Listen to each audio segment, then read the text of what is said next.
Je viens d'arriver, la chambre est grande, belle, ça change un peu. Autrement j'ai pu prendre une douche chaude. Je me suis lavé les cheveux, j'ai mis des habits propres, je me suis maquillée. Ça fait du bien, j'ai vraiment l'impression de revivre comme avant.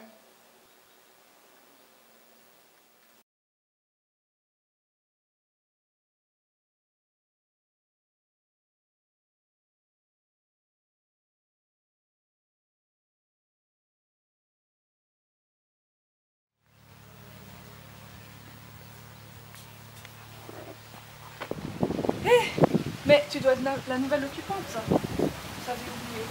Toutes les 2 semaines, de nouvelles personnes viennent. Ma mère me fait comme le rappeler en plus. Salut, moi c'est Laura. Tu viens aussi ici pour passer tes vacances? Salut. Non, pas vraiment.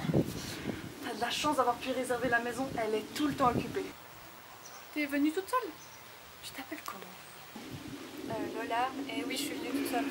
Tu verras, ici c'est incroyable. Cette fille m'a vraiment fait une drôle de première impression. Ni bonne ni mauvaise. Elle avait l'air de vivre dans un autre monde. Bref, on a continué de parler un moment, elle s'arrêtait pas. Bon, il faut que je rentre avant que ma mère crie. Salut!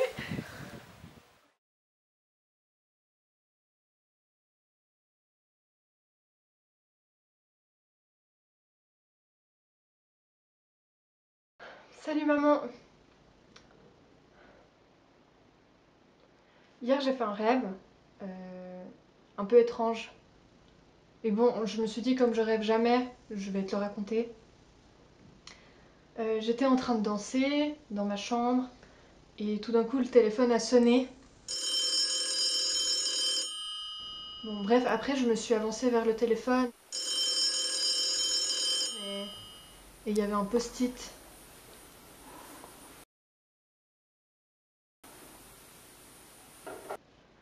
Bon, j'ai décroché le téléphone et ensuite je me suis retournée, j'ai vu que ma caméra me filmait.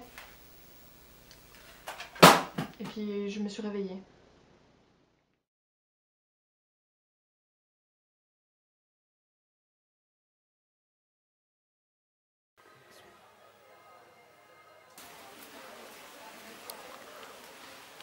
Lola, je peux monter? Oui. Mais du coup, tu restes ici pour tes vacances seulement en 2 semaines? Oui, comme tout le monde. Tu viens d'où? Moi je viens du sud. Mais pourquoi venir ici pour tes vacances? Sans tes parents en plus. Y a rien à faire. Alors j'ai pas vraiment eu le choix de venir ici. Et ma mère sait pas que je suis là. Ma mère sait pas non plus que je suis ici. Bon, j'habite juste à côté donc c'est pas si grave.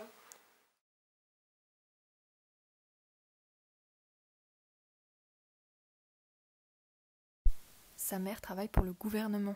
C'est seulement lorsqu'elle m'a évoqué son nom que j'ai compris. J'ai éprouvé une peine folle à cacher mes émotions.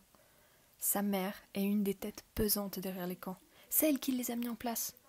Son nom était connu de tous, pourtant Laura n'est au courant de rien. Lorsque j'ai vaguement évoqué la crise, elle m'a regardée étrangement surprise.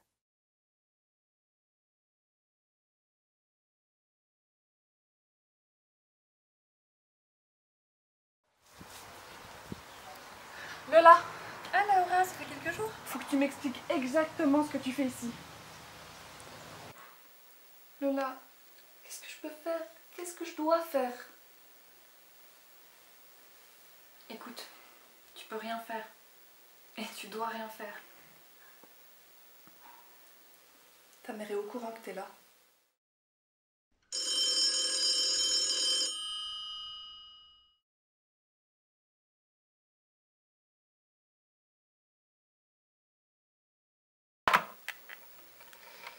Lola? Lola, c'est toi? Mais t'es où? Hein? Quoi? Mais comment t'as pu faire ça? Mais comment t'as pu nous abandonner? Mais t'es ma seule fille, Lola!